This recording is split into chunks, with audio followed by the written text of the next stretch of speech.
Здравствуйте.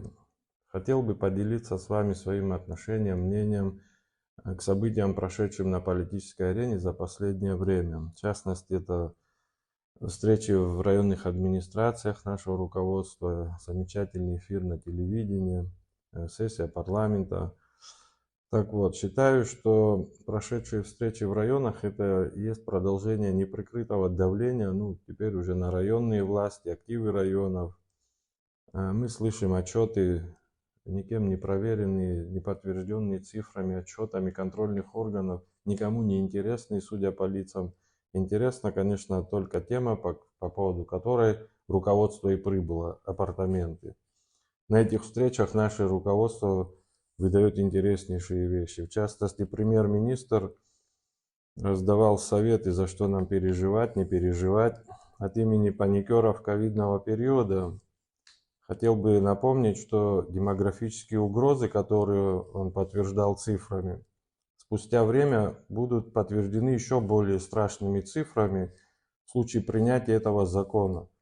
И как бы ни пытались экономисты нивелировать угрозы демографии, это вообще абхазский нонсенс, будет именно так. Наш народ растворится.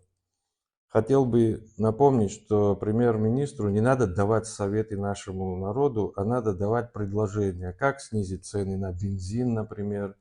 Спасибо за цены за электричество, кстати, следствием которых становится повышение цен на всю потребительскую корзину. Никто, кстати, не знает еще влияния инфляции, каких она достигла масштабов, в каких процентах. И, скорее всего, она нивелирует все бравые отчеты руководства о перевыполнении планов по сбору налогов и так далее. По эфиру хотел бы тоже отметить, что спасибо руководству абхазского телевидения. Вот они такую нарезку интересную сделали. Благодаря им явной совершенно стала связь проекта закона об обороте жилья, который при администрации Хаджимба пытались провести, и прямая связь с законом о правовом статусе апартаментов. То есть одна и та же тема упорно педалируется, лоббируется. Хотел бы сказать, кстати, сразу, как она не прошла тогда, так она не пройдет и сейчас.